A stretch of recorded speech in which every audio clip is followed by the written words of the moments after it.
सोचिए दोस्तों, एक पूरा देश सुलग रहा है।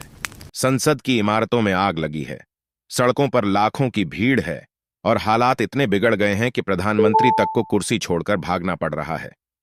जी हां, यह कहानी है नेपाल की, जहां सोशल मीडिया बैन से शुरू हुई एक चिंगारी आज एक प्रचंड आग में बदल चुकी है और इस आग ने पूरे राजनीतिक तंत्र को हिला डाला है। काठमांडू की गलियों में आज जो दृश्य देखने को मिल रहा है वह किसी क्रांति से कम नहीं।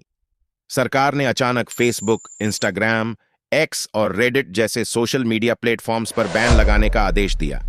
शायद उन्हें अंदाजा नहीं था कि यह कदम उनकी सत्ता का अंत साबित होगा।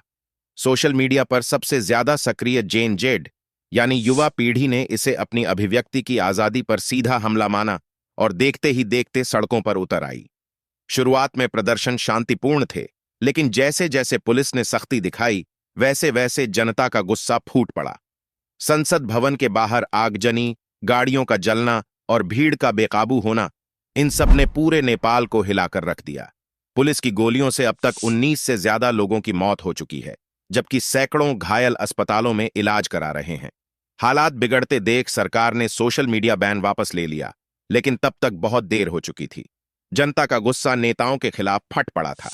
प्रधानमंत्री के पी शर्मा ओली, जिन्हें कभी देश का सबसे मजबूत नेता माना जाता था, अब भीड़ के गुस्से के निशाने पर आ गए। शहर की दीवारों पर उनके वांटेड पोस्टर्स चिपकाए गए। लोग उन्हें केपी चोर कहकर पुकारने लगे। दबाव इतना बढ़ा कि सेना प्रमुख ने खुद प्रधानमंत्री से इस्तीफे की मांग कर डाली और आखिरकार ओली को राष्ट्रपति के नाम अपना इस्तीफा भेजना पड़ा। अब खबरें आ रही हैं कि वे नेपाल छोड़कर दुबई भागने की तैयारी कर रहे हैं।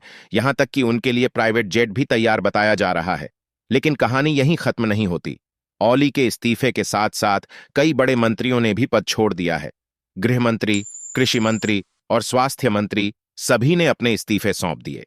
राष्ट्रीय स्वतंत्र पार्टी के 21 सांसदों ने सामूहिक इस्तीफा देकर यह साफ कर दिया है कि अब पुरानी राजनीति की जमीन खिसक चुकी है। नेपाल ने अपने इतिहास में कई बार उथल पुथल देखी है, कभी राजशाही के खिलाफ विद्रोह तो कभी माओवादी आंदोलन। लेकिन इस बार की लड़ाई बिल्कुल अलग है। इस बार कोई पार्टी या नेता नहीं, बल्कि पूरा युवा वर्ग सड़कों पर है। ये युवा न तो किसी लाल झंडे के पीछे हैं, न किसी राजनीतिक नारे के पीछे।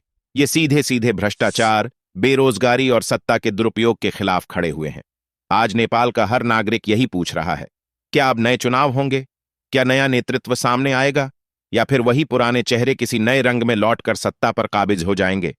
इतना तो तय है कि यह आंदोलन सिर्फ नेपाल तक सीमित नहीं रहेगा, बल्कि पूरे दक्षिण एशिया को एक सबक देगा। जब जनता, खासकर युवा, अपनी आवाज बुलंद करते हैं तो सबसे मजबूत सरकार भी टिक नहीं पाती। और इस बार यह ताकत दिखाई है नेपाल की जेन जेड ने, जिन्होंने साबित कर दिया कि सोशल मीडिया सिर्फ मनोरंजन का जरिया नहीं, बल्कि क्रांति की शुरुआत भी हो सकता है। अब सवाल यही है, क्या नेपाल इस आंदोलन से एक नई सुबह पाएगा या फिर एक बार फिर पुराने अंधेरे में डूब जाएगा?